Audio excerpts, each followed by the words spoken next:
Previous guys, இன்றைக்கி morning எனக்கு 8 o'clock microbiology check point, இந்த செமஸ்டரோட லாஸ்ட் செக் பாயிண்ட் இருந்தது கைஸ். ஆக்சுவலாக அதை நான் ஃபெயில் ஆகிட்டேன். தியரிட்டிக்கல் பார்ட் ஒரு கொஞ்சம் சரியாக சொல்லலைன்னு என்ன ஃபெயில் பண்ணிட்டாங்க. நியாயமாக தான் பண்ணியிருக்காங்க. இப்போ டைம் ஒரு 10 ஆகிடுச்சு கைஸ். நான் மறுபடியும் இன்றைக்கே 3 o'clock ரீஒர்க் கொடுக்க போகலான்ட்டு இருக்கேன். அதுக்கு நான் படிக்க ஸ்டார்ட் பண்ண போகிறேன். சரி, நம்ம கொடுத்துட்டு பார்ப்போம் பாஸ் ஆகிறோம்னு சாயங்காலம். பக்கா ப்ரீவியஸ் கைஸ், இப்போ டைம் ஒரு 11:30 ஆகிடுச்சு. எனக்கு இப்போ ஒரு ஹைஜீன் கிளாஸ் இருக்குது கைஸ். ஸோ நான் அப்படியே போக போகிறேன் கிளாஸ்க்கு. இன்னைக்கு எங்கள் கிளாஸ் டாப்பர் தான் வந்துட்டுருக்காங்க. I'll kill you. You only topper. Today you only passed that day you only passed immunology.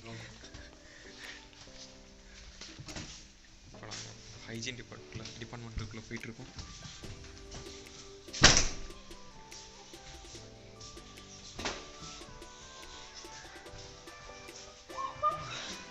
மெதுவாக போங்க.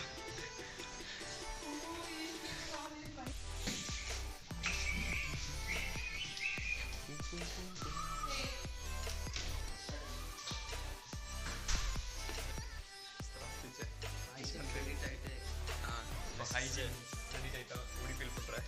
ஜாலியாக இருக்கு. டெஸ்ட் எழுதி கஷ்டப்பட்டு நம்ம கிரெடிட் வாங்கிட்டா எப்படி ஃபீல் பண்ணுறேன்? நல்ல ஜாலியாக தான் ஃபீல் பண்ணுறேன். ஓகே, இப்போ இம்யூனாலஜி மைக்ரோபயோ லெக்சர் அட்டன் பண்ணலான்னு போய்